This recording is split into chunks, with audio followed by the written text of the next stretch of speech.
The month is here. We got some special stuff going on. Business is picking up. Texans are going viral. And there's 5 things to look for once the Texans take the field at training camp that we need to get into. Some nobody's talking about and some everybody's talking about, plus a special guest tomorrow. Let's go inside the locker room. Yeah.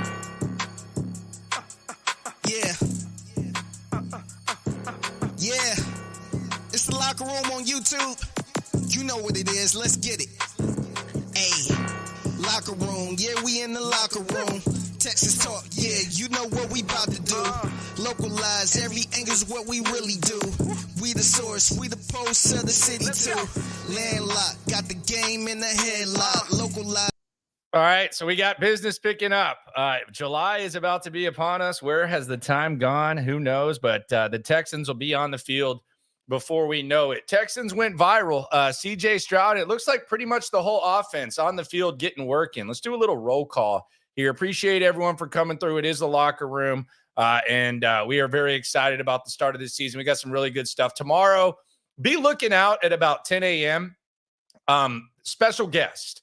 And we will post it, and it is Texans royalty, and it is a guy whose impact is still very, very much felt around these parts. We're going to catch up with him. Was supposed to do it Friday. He's not very good with technology. We're going to get this straightened away tomorrow. I'm going to provide it to you as the month of the start of camp begins and one of the most anticipated seasons in a while. We got you covered here in the locker room. Appreciate everyone for coming through. Be sure to subscribe, like, right along. Let's look at this video that went viral. I saw all of the aggregators kind of pick this up. CJ Stroud, and it looks like the majority of the offense getting some work in. You can see Cade Stover on the far right, Stefon Diggs over the right shoulder of CJ Stroud. Over his left shoulder, you got Tank Dell, Dalton Schultz behind him.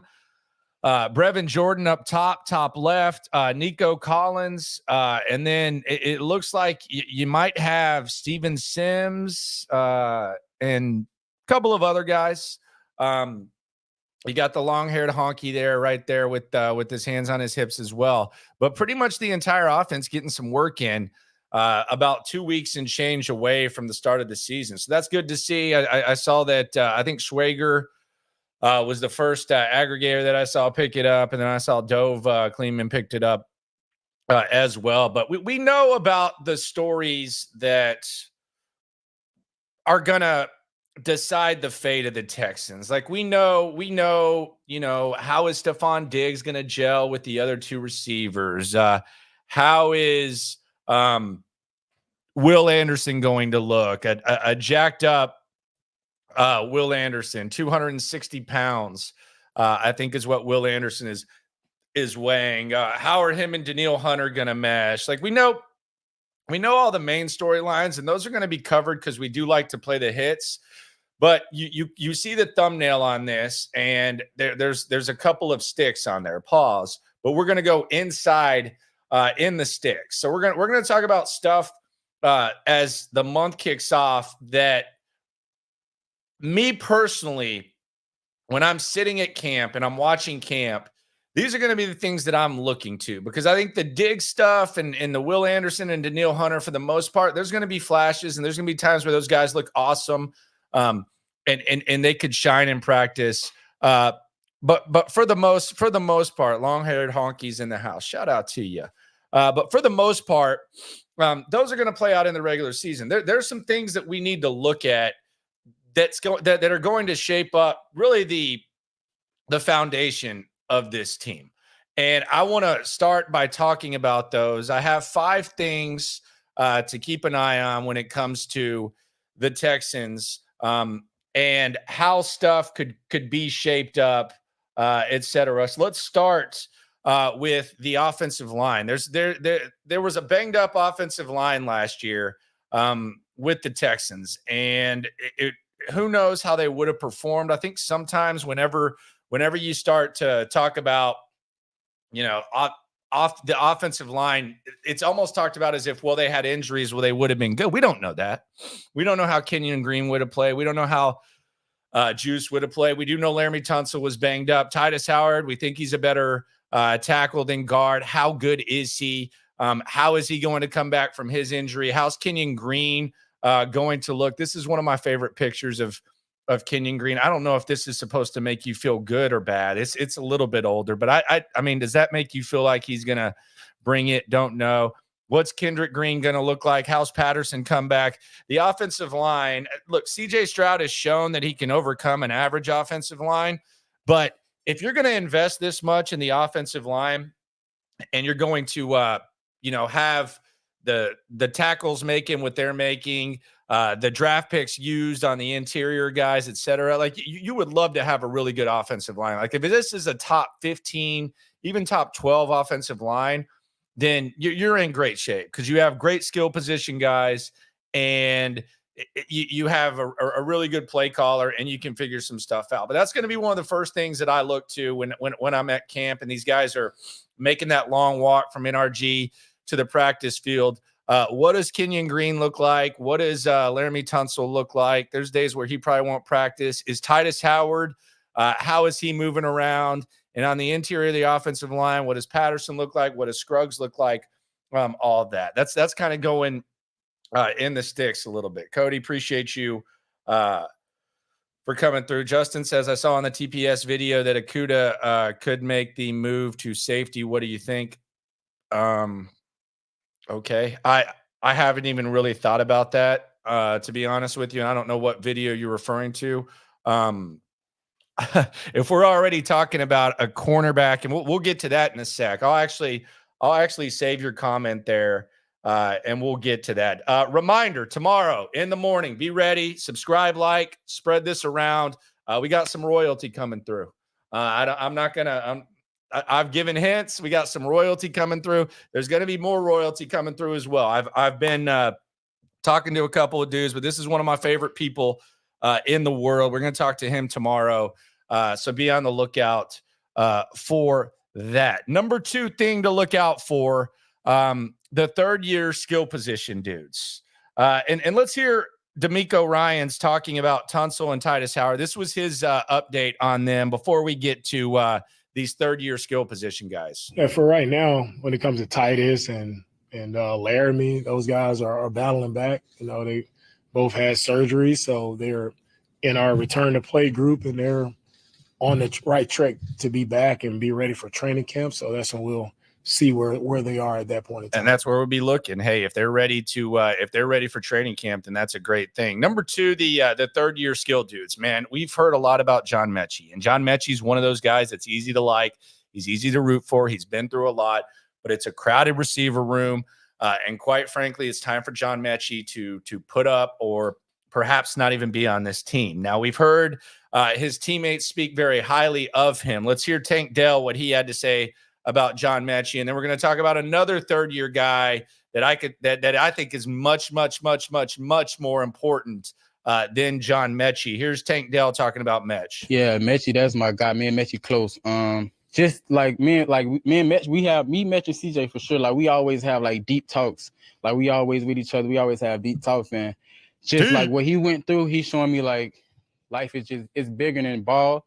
But this is what we want to do for sure. But like when he had his experience with the cancer and things like that, he was just showing me like he was telling me like it was like it opened his eyes way more. And then when I just had that experience, like it opened my eyes. Like if I want to go, I want to go. I got to cut things out of my life that so I can achieve what I want to do. So me and him, we had big talks. But man, Mechie, he's been doing great. I know you guys been watching, but he's been putting a lot of work in. He's ready to rock. He's ready to roll, man. He's smiling every day, funny. He's ready to go to work. So it's been great. Bugsy, appreciate you for coming through. He says the chemistry feels electric with these boys, proven to me they are ready to take this franchise to the moon. I mean, they are a very, very, very, very, very tight team. And I go back to the picture that we saw earlier of. These guys are getting work in, man. We're 3 weeks away.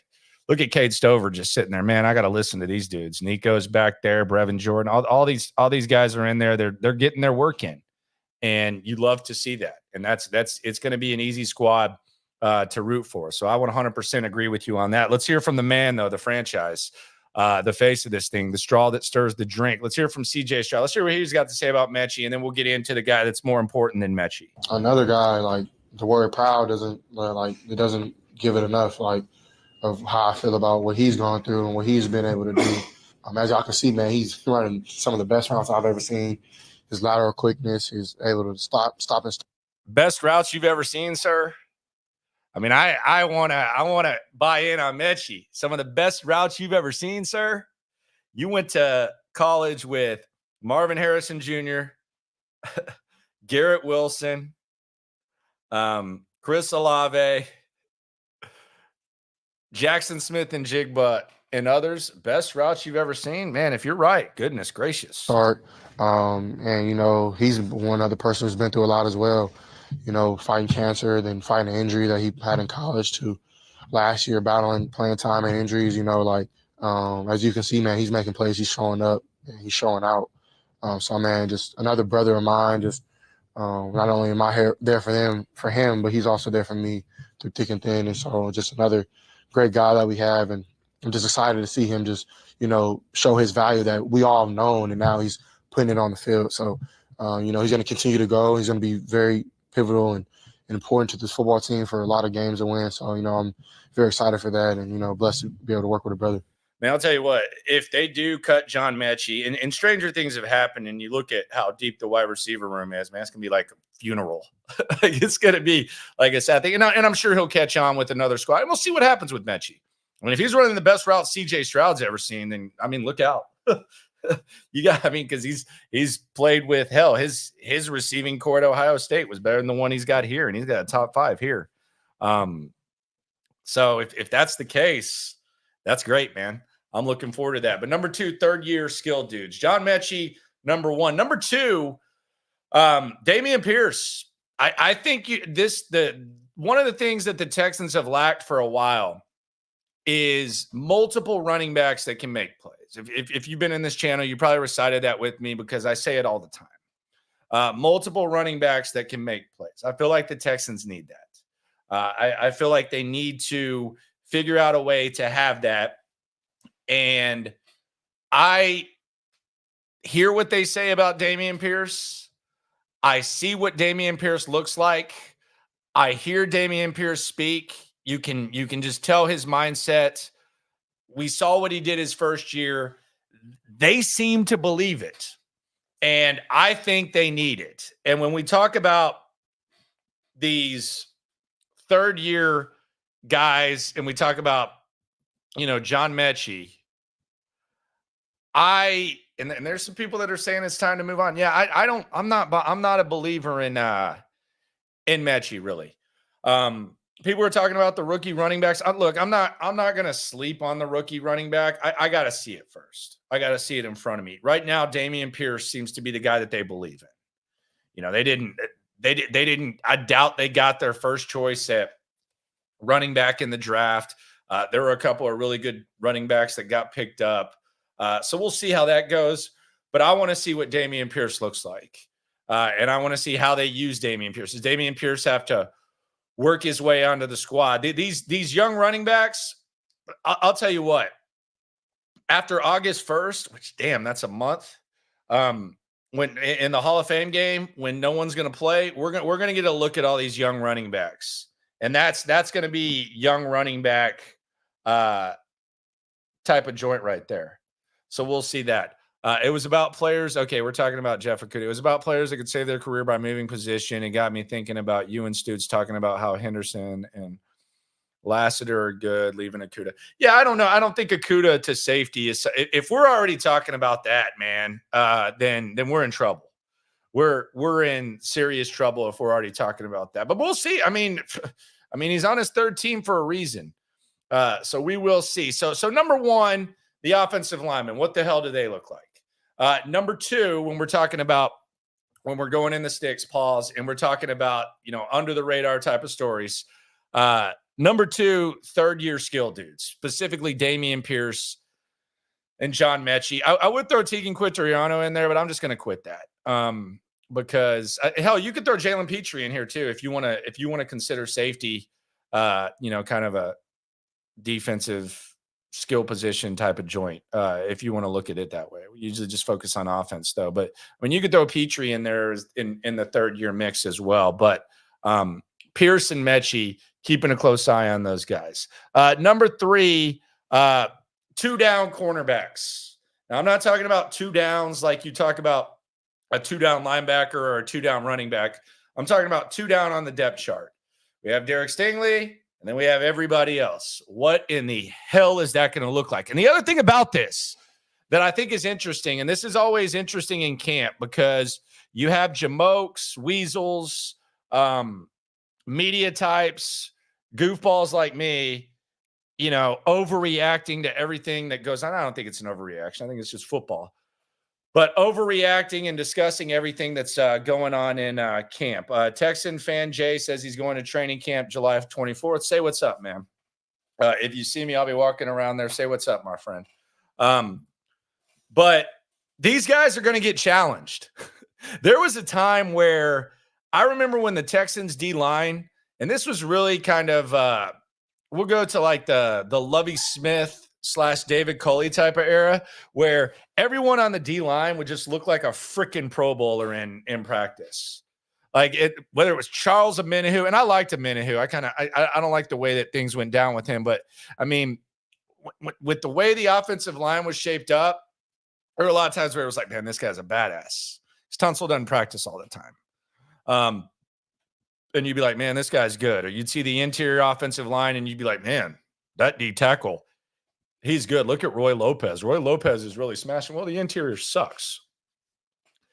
That's not the case with these cornerbacks. These cornerbacks are going to be going against one of the best receiving corps in the NFL. So they're going to get challenged right away, and there's going to be a lot of hot takes. There's going to be a lot of analysis, and there's going to be a lot of observations when it comes to that. So I think it's going to be really, really interesting to see how these cornerbacks look in practice. I think that'll be really, really interesting to see how that goes. Whatever happened to Robert Woods, he's playing ball. He's out there. Don't know what he's up to. Don't know if he's going to make the squad. Surprised. Some would say be kind of surprised that he's still here, but damn it, he's still here. Number 4, the rookie head swivel. The rookie head swivel. This is unique for me. And I think this is unique for a lot of people because especially coming off last year and the year before where you had all these first-round picks, you had multiple first-round picks, a lot of things to look at, not really a lot of veterans to be excited about. Like immediately your eyes kind of gravitated when you're at training camp to the vets or the rookies, the rookies. Like, oh, wow, let's look at Derek Stingley. Let's see if he's going to get out there. Let's see Kenyon Green. Oh, what's up with this Mechie guy? Oh, Dameon Pierce.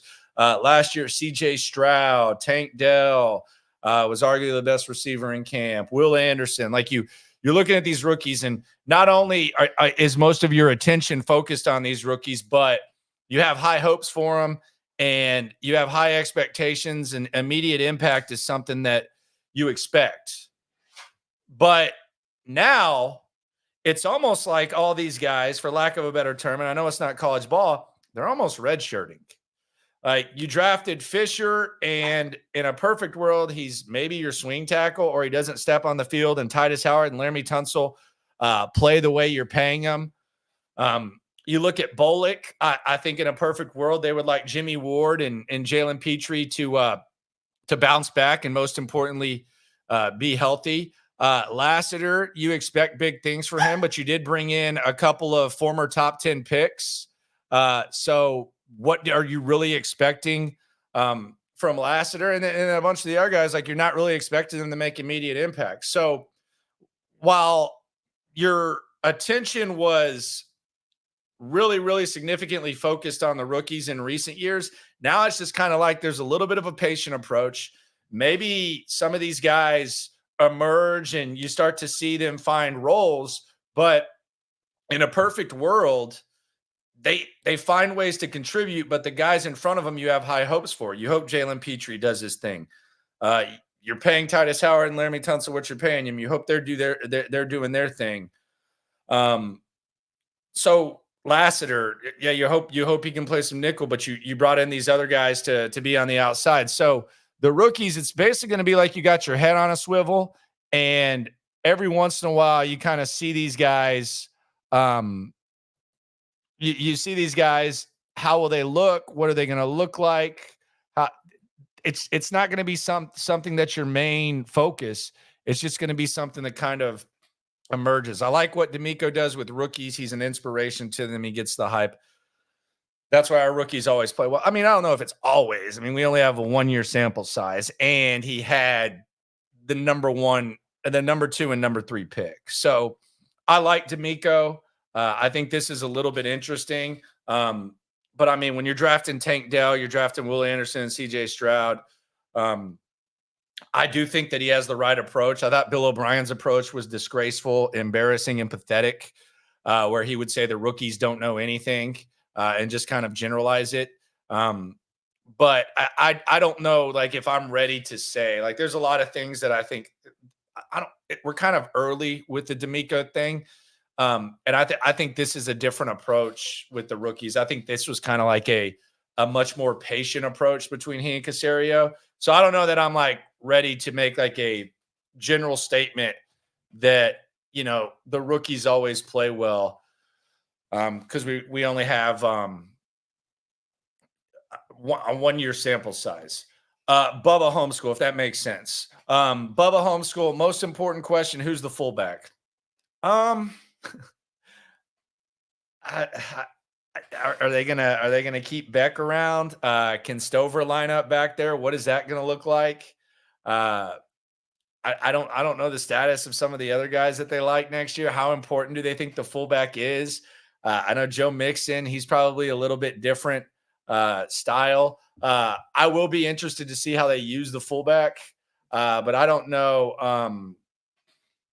I don't know what the overall plan is with that. Crazy that rookies used to be thrown out there as our only hope, and now they can develop behind proven guys only coming in if they get hurt. Yeah, and I agree with that, and I do think that the state of the roster, this is kind of like a chicken or egg, like either or type of BS argument. So I'm not like trying to be like a mansplainer, but I think it's kind of I think it's true that the roster is better, so you can have that approach. But I also think the fact that you're not drafting in the top 10. Like this year, they didn't have their first draft pick till the 50s because they traded back. And the other thing about it, like if we're talking about rookies, and I hate when sometimes I hate when teams say this, but sometimes I kind of understand it. So it's kind of like a double-edged sword. But I do think you got to look at Diggs as like a rookie. I mean, you traded back 19 spots for Diggs. So I think that you do kind of got to look at it that way. But yeah, the roster is definitely way better to where you can afford patience. No doubt. Brevin at fullback, Stover at tight end 2. Stover as the final pick of my fantasy draft will be a steal by midseason. First of all, no, he won't. He won't even be on your roster midseason, and I like him. And Brevin at fullback, are you trying to get the running back killed? He can't block, man. I like Brevin. Put him back there every once in a while, sneak him out of the backfield, let him do his thing. But that's running back stuff. If you want Brevin at fullback, you're going to get the running back killed. Go watch Baltimore. Go watch the Baltimore game where Brevin was asked to block a little bit more. And then Stover, I don't think he's going to be a steal. You got too much stuff going on. Elber asks, "What's up with Money Mills?" Elber, you're going timeout for 5 minutes for that. That's timeout worthy, my friend. 5 minutes, nose in the corner, my friend. All love though.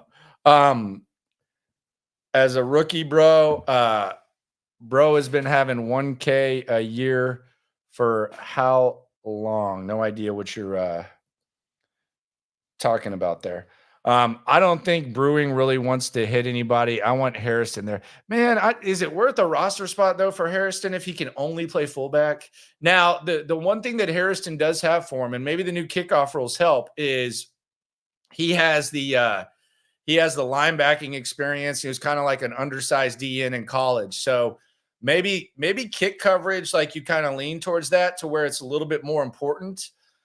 But that injury was ugly. I don't know what he's even been up to or anything like that.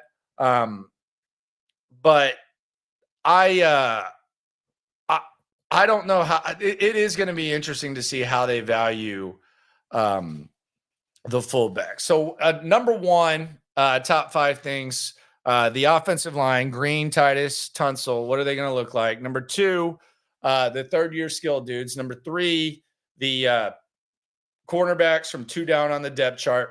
Number 4, the rookie head on a swivel. Number 5, kickoff things.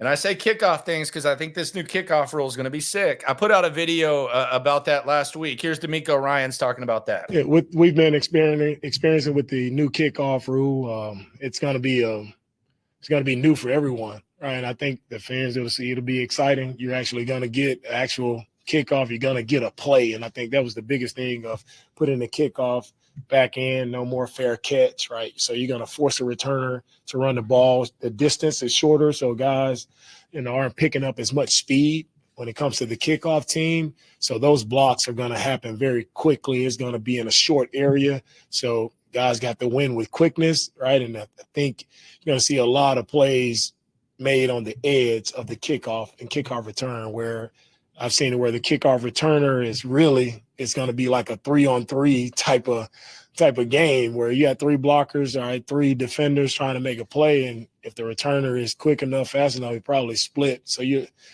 see a lot of plays being made on the kickoff team and the kickoff return team this year. I think it's going to be insane. I think it's going to be absolutely insane to see what the hell that looks like. Now, there's a lot of people who watch XFL, a lot of people who watch UFL. I have no idea. I don't know who's going to return kicks. I don't know if it's going to be Steven Sims. I don't know if they're going to look at Dameon Pierce. I don't know. I do anticipate that it's going to be a competition, and there could be some other guys in there. We're going to get our first look at what this looks like at the NFL level. We're probably going to get educated on it a little bit more together. We know the landing zone is from the 20 to the goal line. If you don't get to the landing zone, then the ball's at the 40. If it rolls in the end zone, it's at the 20. Touchbacks, 30 or 35. Kick team lined up at the 40, still the kicker at the 35, the opposing 40. And then you got them. I mean, it's going to be sick. Like, it is going to be wild. The fact that they've made that play one of the more exciting plays in football is crazy. The fact that they have one of the best special teams coaches in football is awesome. Fairbairn gets hurt a lot, though. I'm terrified about Fairbairn having to make tackles. I think he's missed 9 games the last 3 years, if I'm not mistaken.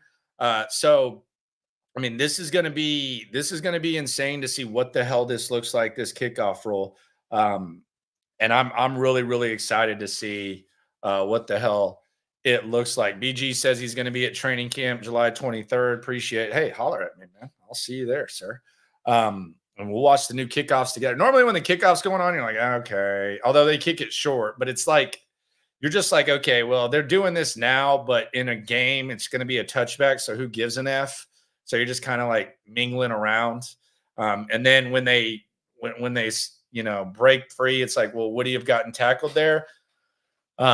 Now you're really going to have to watch it. You're going to have to see how is Fairbairn kicking it? How are they having, Dare or someone else try to kick it? Who's returning it? What does it look like? It's going to be crazy for sure. Can Townsend tackle? I don't want Townsend tackling either. I'm kind of scared. I'm kind of scared of that too. I'm telling you, man, this kickoff stuff's going to be nuts. It's going to be real insane. But I damn sure don't want Fairbairn, man. I mean, there's always like a soft tissue. I'm worried about him changing the way he freaking kicks off, man. I worry about Fairbairn big time. So I don't know what the hell they're going to do or how they're going to handle this, but it's going to be wild. I mean, wild to watch this new kickoff. I think it's going to be one of the more exciting things. Elber's back from timeout. All love, man. Just no money mill stuff. Mi amigo. Appreciate you. Though, for coming through. But all eyes, obviously, as we go back to how we started this thing, they're going to be on the new offensive weapons. Speaking of offense, one of the innovators of offense, he's going to join the show tomorrow. Legend. I think y'all can follow who it's going to be. That'll be posted in the morning. I'm thinking 10-ish, noonish, something like that. We'll figure that out. We'll talk to him. Always good to talk to him. I'll tweet it out at Landry Locker. And we'll get that. We'll make it early, maybe noon. Who knows? It's going to be recorded early though, assuming he can figure out damn technology, which he should. I think y'all can guess. I don't want Fairbairn addressing durability. I don't want him tackling anything. Okay, what are you saying? Fairbairn's like lifting weights or something to get ready to tackle? No, thank you. A lot of times it's just soft tissue, man. Those guys, they move their legs a lot, man. Like it's pulling a hammy or something like that. Hell, you pull it, stepping over. Do any of y'all have any of y'all had to? And maybe I'm the old dude because I know we got a lot of young bucks in here. There's some booms too. We're pretty mixed up. Do any of y'all any of y'all have to like baby proof your crib, your house, and have to step over the door sometimes just because you don't want to have to like redo it each time? I always feel like I'm gonna pull something. I feel like I'm gonna pull a Fairbairn every effing time I do that. it's pretty crazy. Jay Hoover, simply put, okay. We don't have to be simple. I don't really simply put things all the time. We drafted for ceiling rather than floor. We don't need these guys to start right away. So we drafted this year with upside. I don't think that was like the approach. Like, I think it's kind of an adjustment, like I don't think that the Texans came into this draft and they said, hey, we got to get guys who might not necessarily be ready to play, but 2 years from now, they might really end up being something, or they can be depth pieces right now. I don't think they approached it that way. I just think it ended up happening that way. Like, I wonder, like, were they going to take Dejin? Were they going to take Kool-Aid? And did they end up taking Lassiter? With Fisher, I think it's interesting because they actually drafted him before there was a big tackle run. I think there were like 8 tackles taken after him in that round. So that was one of their top guys. They love him. But I don't think they like approached it that way. They got pumped as hell about Bullock too. God, they were excited. I haven't seen the draft room that excited in a while. So they drafted him, but I don't think it was like their approach. I just think that it ended up happening that way. But you're right. And this could be another like chicken before egg bullcrap comment by me. We need a crazy Aussie kicker. They'll tackle anything. Yeah, I do wonder what adjustments and roster spots are going to look like when it comes to that type of thing. BG laughing at something. What the hell with the number B for the most return TDs in the league this year? I don't know. I think they said that the return percentage on kicks last year in the NFL was 22%. And I think in the XFL, like it's at least 3/4 or something like that. And there's no fair catches. So it's just going to be interesting to see. Like, are there going to be situations where like Miami says Tyreek Hill go back there and return a kick? I don't know. I don't know what this looks like. I think it's going to be really, really interesting to see what it looks like. Good exercise for 3 years, LMAO. Yes. Got a high step. Obviously, I got a high step. What do you think I'm going to do? Trip over it? Come on, man. So do you think Dare could be doing the kicking on kickoffs? I'm trying to think back. Like, we watched the Tampa game. Was he getting it to the 20? Because I remember it was kind of skipping around a little bit. You've got to get it into the 20. So if you get it into the 20, like inside the 20, then maybe, because he is a special teams guy. So maybe you do that. But if he's skipping it and it doesn't get to the 20 to the goal line, from the 20 to the goal line, then the ball goes to the 40. So I'm trying to think back. I might, because I like to party so much and I like to do fun stuff, I might just go back and watch the Tampa Bay Dare kickoffs. I know that sounds crazy. Maybe I should get a keg and we should watch Dare kickoffs. But I'm trying to think about what it looked like. I would imagine that he's practicing it, right? Because Dare, for me, like I think you can do better with a third running back than Dare. I like Dare fine, but it almost feels like if you're leaving him around just to be like a running back, that's actually like they trusted him more than Damian Pierce at times last year. And that's when you got a crappy running back situation.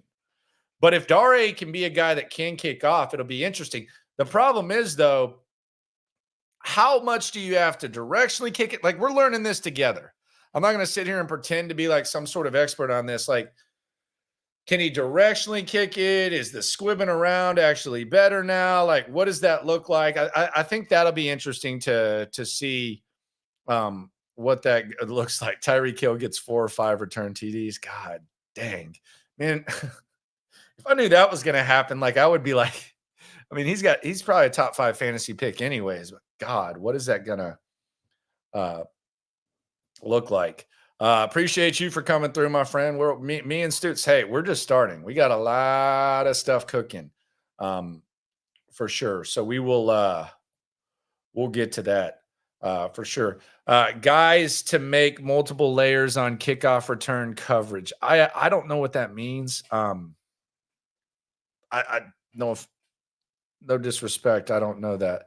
I used to sell weed to Dare's sister. I don't know if you're being serious or not, but if so, congratulations to you. Were you a 15 a G or a 20 a G type of guy? Drop that for me, because that was always and then you go to the rich suburb dudes, they're like paying 25 a G. Little too much. Jay Hoover, if the kicking rules don't change, he probably wouldn't make the roster this year. Dare, are you sure? I mean, they seem to like him. I was surprised that he got his contract picked up. They love him on special teams. They love the fact that he's kind of an emergency dude. I don't know. He's one of those guys that they like a lot, and they value special teams. A lot, a hell of a lot. What's up? Been a while. Let's go Texans. Yeah, I was supposed to drop one. So I was supposed to drop one Friday morning, and there was there's a little miscommunication. You'll learn more about it tomorrow, because he'll be on, and then we'll be back to the stream. But June's always the slow time, so been doing some family stuff. I think we're still averaging a video a week, if not more. But on Friday, it was supposed to drop. It just didn't drop. And then there's just been a lot going on. June, slow news week, for sure. I'll take any rookie at RB over Dare, including Jawar Jordan. Jawar Jordan's going to be, I mean, that's going to be that. Like, he's going to, in the Hall of Fame game, I can assure you, like, he's going to get like 12, 15 carries. He's probably going to do decently. He's going to be going against third stringers. And then we're going to have the post-game show right here, and everybody's going to be all about Jawar Jordan. This always happens. Y'all know this. Don't act like you haven't fallen in love with a random ass running back in the preseason. We've all done it. We all do it all the time. So that's probably what's going to happen, especially with how extra it was. We were hitting the boys in Bel Air for 25 back in the gap. Boy, that is a really good job by you. Tex fan Jay, it cut off. Can the return coverage drop back to form a defense? I'm still confused by you, sir. I don't know what you're asking, my friend. Maybe I'm just kind of on one of those things. Lamont asking, Landry, I remember hearing you mention that you sold fireworks. Have you seen these prices lately? So I actually ran a firework warehouse for 15 years.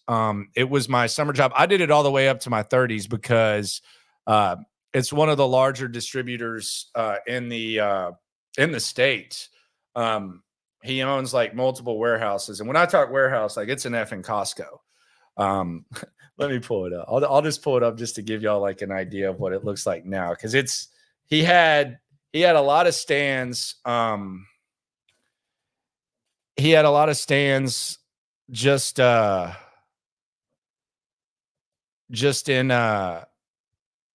like by liquor stores and stuff. And there used to be like with where my pops lives, there used to be like there was one liquor store within like 10 feet, like 10, 15, 20 miles. So that stand was actually popping, but we used to get like containers. So I would unload the fireworks, like full 18 wheelers, and it was 2 weeks a year. Or if he got a container, you would go do it. And I would just take a vacation and go to it. Let me see if I can get a picture of this now. Oh yeah. This is it. This is what he looks like now. Yeah. Look at this crap, man. Look at this crap. He's got a few of these now. Let's share this tab instead. Yeah, this is right here. Nelson's fireworks right there. Look at that, man. Like that goes all the way back. I remember when he traded. So this is how much fireworks were. The markup's crazy, but he's getting them right from China. So he's getting pretty good prices. They actually do have the best prices. I'm not just saying that. So if you're like out in like DF Dub or anything, and he used to let us just pop off whatever. But like they traded, because this used to be, and I think it looks repaved since I stopped doing it, because I stopped doing it when I came up here. I did it all the way till 2016. I did it from like 03 to 16 or 17 or something like that. But this fool paid he paid this guy in fireworks to pave that whole big ass thing, and he got like 100,000 in credit. So you can imagine how much the markup was. But man, them prices are terrible now. You used to be able to get like some shells or something. But if you want to know what's good with fireworks, I can tell you anything. There's some ripoffs, but cakes, you want like the tighter ones. There's one called Jaws that's off the chain. Man, I could talk about fireworks all the time. I got tired of them actually. Like, but we used to be able to load up the truck and just completely act asses there. And we also could go in the warehouse whenever you couldn't pop fireworks. So we would just stop by there and get them and go pop them. For sure. I fell in love with Deontay Foreman. That was my boy. I did a podcast with his pops back in the day. Deontay, Bill O'Brien hated him. If he hadn't torn his Achilles on that run against Arizona, who knows what happens. Sarah, I wonder if Pierce didn't pick up the playbook as well because he was taking college classes. He graduated. Man, are they really making Dameon Pierce do class though? Like, are they really making Dameon Pierce do class? Like, do you think he has to try? Like, you think Johnny Manziel was doing classes? No, I think it was just I think it was just as much systematic and stuff. But congratulations to DP for graduating college. But there's no way they're really making him study and stuff, right? Come on. I wasn't getting taxed. 25 was never me, my friend. How do you feel about the O-line? Not great. I feel fine. I feel better. I don't feel great. I've been following this squad for too damn long to feel great about the offensive line. Maybe it's not even connected. Maybe the players are different, but I'm not going to feel good about the offensive line. I've made a fool of myself too many times doing that. What do I think about the O-line so far? I've seen them. I mean, you can't really tell anything about the offensive line until they put pads on. And quite frankly, even when they put pads on, you can't really tell then. Texan fan J copy. I'll hit you up. Yeah, hit me up when you're at camp. Seth, appreciate you for watching. Seth too. Shout out to Seth. Hit me up at camp for sure. I actually talked to Seth the other day. He's been doing his thing on the channel. We both been pretty consistent. I'm more consistent than him daily, but Seth had like a head start. He had like a few thousand before he resumed it, but he's doing his thing, and good for him. I think Texan fan Jay is asking if they will fall back to form like multiple human walls in front of the returner. Okay, maybe. I don't know. Like I said, I don't watch the XFL and I don't watch the UFL. I'm not trying to be a hardo. I just don't watch it. I like football, college football, pro football. They consume me. I tried to watch the XFL. I tried to get into it. I know there's like they have a following here or whatever. I don't care. Like I'll just be honest. I don't care. I'm watching baseball. I'm watching basketball. I don't care about the XFL. I'll just be honest with you. I'll follow the draft. I'll follow the offseason. Sorry, no interest. That's not. I guess that could be considered hardo. First time Manziel went to class was probably at rehab. Has he been to rehab? By the way, the little known fact, y'all know I was in that Manziel documentary for 3 seconds. It was the best 3 seconds of that documentary. I was in it. It's talking about Johnny. It was actually when I was selling fireworks. I left for like a minute because this was like on July 4th when like all the top news dudes were out. So they probably asked like 48 people, my little punk ass, however long that was. Hey, can you come up to the TV studio? We're going to talk about Johnny Manziel. I heard you talking about him. And I was like, sure.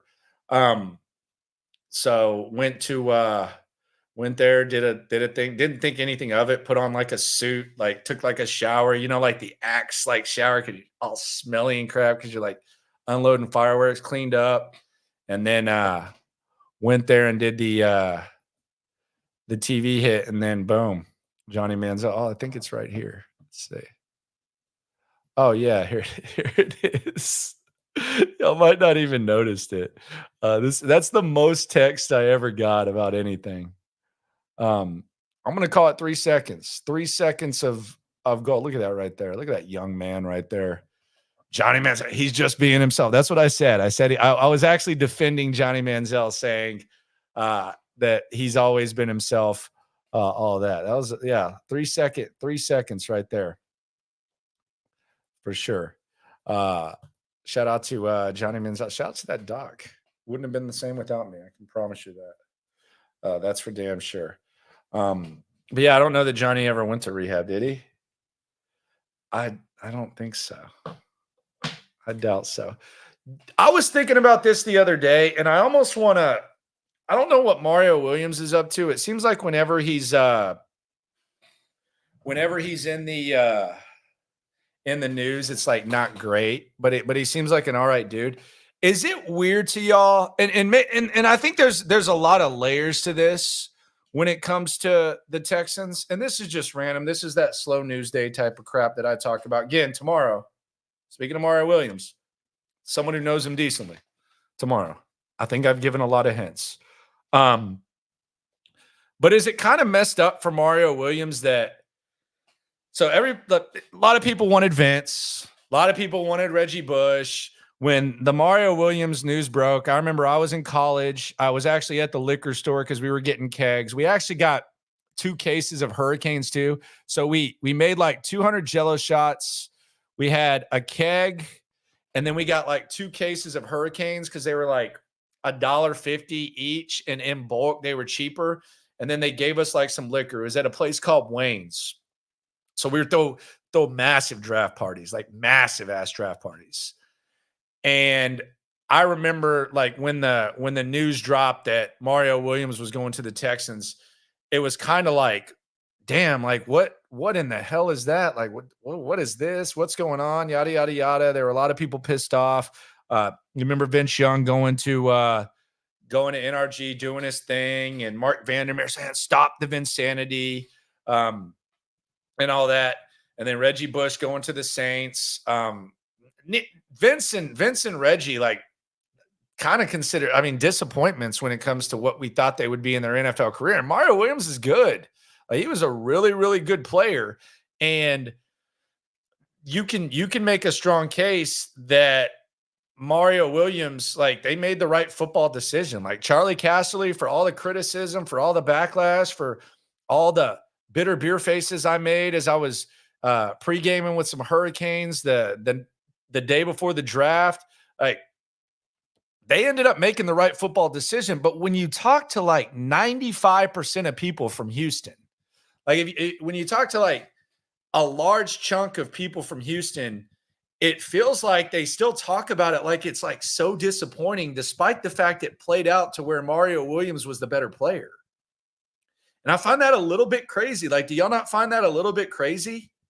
I think that's a little bit nuts. Now, I guess some people wonder, what would Vince have done had he come here? I don't know that it would have gone well for Vince living at home. I'll just be honest with you. I don't know how well that would have gone for Vince, and what could they have done with Reggie Bush? Who knows?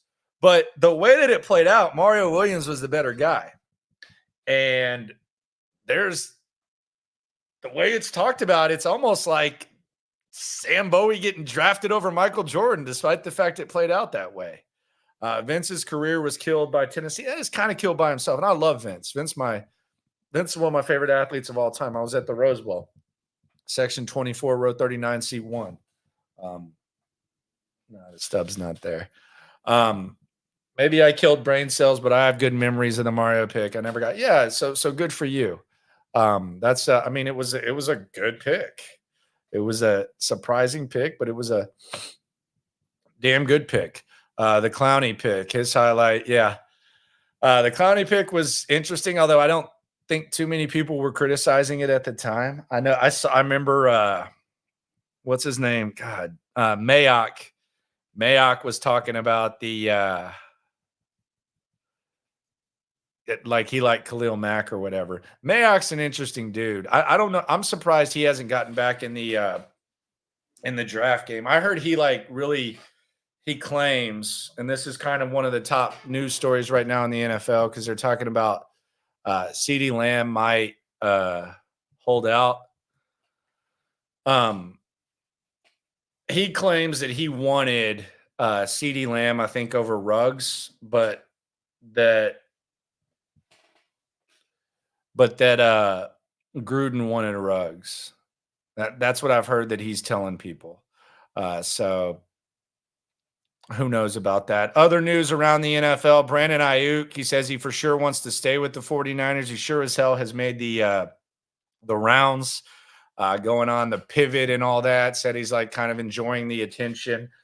He's kind of in that Nico Collins category, I think. I mean, some people might say he's probably perhaps a little bit better, but that seems to be kind of the range that he's in.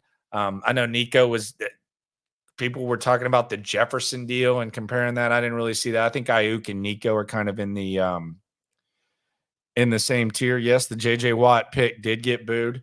And he showed us, and look, we've been wrong about draft picks. I wanted Bryce Young. I was Bryce or bust. So draft picks make fools of us all. Yeah, we got Henry Ruggs jokes on there.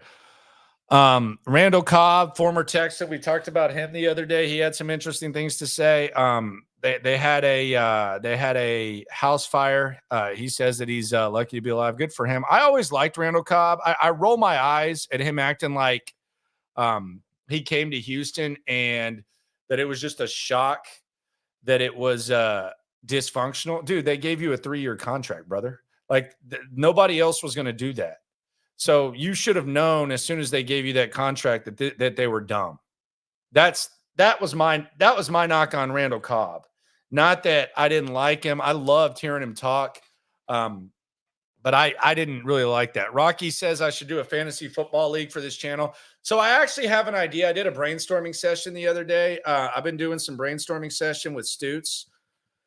I'm going to find a way to do something fantasy wise, but I think I'm actually going to start a new game, and it's going to be a lot easier to follow. But as far as like full fantasy leagues, I'm going to do it based on Texans games. I think it's going to be kind of like a triple threat type of matchup, and I'm going to create my own scoring. But I don't like doing multiple fantasy leagues, man. I just don't. I know that most people like to. I hate it. I have one fantasy league. I've had it for like 15 years. It's gotten up to a $400 buy-in. If you make the playoffs, you keep your your entry fee. You play for free the next year. You don't know who you're going to pick till you're actually going to pick. You pick out of a hat and you get it going there. So we have that format. But I don't like the multiple fantasies. Like it's kind of like, oh yeah, on this team I'll have that, on that team. I just like one. Not a big fan of that. I was a huge Charles James fan. The sock game was on point. Yeah, but man, he was very average. Like if you look at his actual production, like if he hadn't worn socks, like we wouldn't even really talk about Charles James. He had a lot to say about the Texans the other day. He had a lot. The Bryce or Bust videos are fun to watch. Yeah, I mean, hey, it happened. I mean, that was what it was. I still don't think he would have been as trash here. But who cares, man? That's part of the business. There's some guys who will just tiptoe. There's some guys who will just like completely change their opinion without even acknowledging it. I've worked with some of those dudes. They'll forget and then they'll just change it. But hey, I was Bryce or Bust. It's all good. Happens. I don't know what's up with Noah. I can't really keep up with Noah. He gets hurt a lot. I think he's going to be ready to go at camp. Him and CJ had some chemistry. I wonder how Noah fits into this thing with Diggs, but I think it'll be fun to watch. I enjoy Noah. Hardo from Jersey, man. Complete badass. I believe the Texans defense will be better this year against the Ravens. They were good in the first half. I mean, the defense, I mean, they kind of got gashed and kind of wore out, but they were good. I mean, in the first half of last year, they weren't terrible. They just kind of wore out, and really, the offense didn't help them. And the offense didn't really help them in the first game either. So, I would hope so. No doubt. They gave you a 3-year contract, brother. Yeah, like Randall Cobb, like no one else was doing that, homie. Like, what did that? How was that not your first hint? Cowboys weren't even going to give him, I think, $8 million, and he had a pretty good year. They were giving you a 3-year contract, sir. Like, what, brother? What do you think? What was your first hint? I'm an aging Randall Cobb, and I'm getting a 3-year. What was it? 25 or something? It was crazy. It was asinine from the beginning, even before the new Hopkins thing. Man, that was nuts. Yeah, the first half was respectful. Yeah, and then you had the Steven Sims punt return touchdown. They were in it. Do you think CG or DP will have more rushing yards if Mixon stays healthy all season? I would hope Dameon Pierce. I don't want CJ running too much. Like, how much is your backup running back going to have? 300-400? I don't know. Is CJ going to start using his legs a little bit more? Yeah, I don't know about that. I would hope Dameon Pierce. How good they're talking about him. They're talking him up like a mofo. So yeah, I would hope so. Appreciate everyone for coming through. Be sure to subscribe, like, right along. Tomorrow we got a special interview dropping. It probably 10, probably 12, around there. I'll post it. Classy ass dude. One of my favorites, one of your favorites for sure. I can assure you. And very innovative guy. Very innovative guy. You can still connect him to stuff around here. You're guessing. No one's guessed yet. I think the hints are there. We are here. The month is here. Training camp begins in July. Less than 3 weeks. The season will finally begin. The speculation will continue, but there will be a lot more substance. It will not be a slow news day. It'll be a fun day. It'll be a really, really good time, and it's going to be one of the most exciting, anticipated seasons in a while. And we got all the momentum heading towards this season right here in the locker room, where things are only going to get bigger, and there's going to be some other stuff to pay attention to.